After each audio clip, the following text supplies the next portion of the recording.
ആചാര്യജി, ഈ പുസ്തകത്തിലെ കുറച്ച് പേജുകൾ ഞാൻ വായിച്ചിരുന്നു. അപ്പോൾ ആചാര്യജി, വായിച്ചു പോയപ്പോൾ എനിക്കെന്തോ തോന്നി. ഈ പുസ്തകം എന്നെ മുറിവേൽപ്പിക്കുന്നു, ഒരു മുള്ളുപോലെ കുത്തുന്നു. പക്ഷേ ആചാര്യജി, ഇതങ്ങ് എന്റെ നന്മയ്ക്ക് വേണ്ടിയായിരിക്കും എഴുതിയത്, എന്റെ അറിവിന് വേണ്ടി എഴുതിയതായിരിക്കും. അപ്പോൾ ആചാര്യജി, ഈ പുസ്തകം വായിക്കുമ്പോൾ എന്റെ സമീപനം എന്തായിരിക്കണം വേണ്ടത്?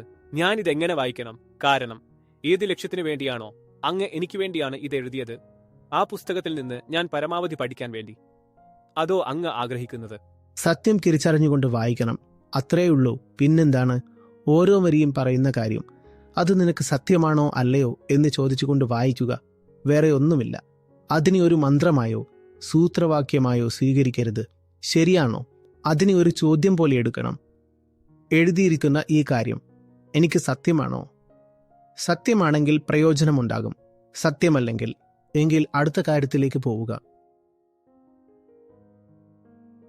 ആ പുസ്തകത്തിനെയും അതിലെ വചനങ്ങളെയും നിങ്ങൾ സാധാരണ കണ്ടു ശീലിച്ച ഒരു മതപരമായ പ്രസ്താവനയായി മാറ്റരുത്. ഇതെന്തിനാണെന്നാൽ നമുക്ക് നമ്മളെ കണ്ണാടി പോലെ നോക്കാൻ വേണ്ടിയാണ് എഴുതിയിരിക്കുന്നത്, അല്ലേ? അപ്പോൾ നിങ്ങൾ അതിനെ അങ്ങനെ തന്നെ വായിക്കണം. ഇതിലൊപ്പിട്ടോട്ടെ. ദയവായി ആചാര്യജി.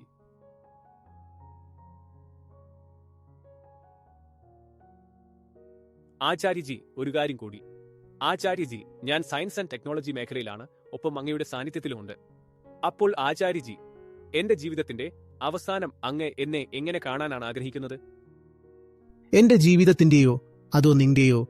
ആരുടെ ജീവിതത്തിന്റെ? നിന്റെയോ? അവസാനിക്കുമ്പോൾ അങ്ങ് എന്നെ എങ്ങനെ കാണാനാണ് ആഗ്രഹിക്കുന്നത്? ഒരു വാക്കിവിടെ ദയവായി എഴുതി തരണം.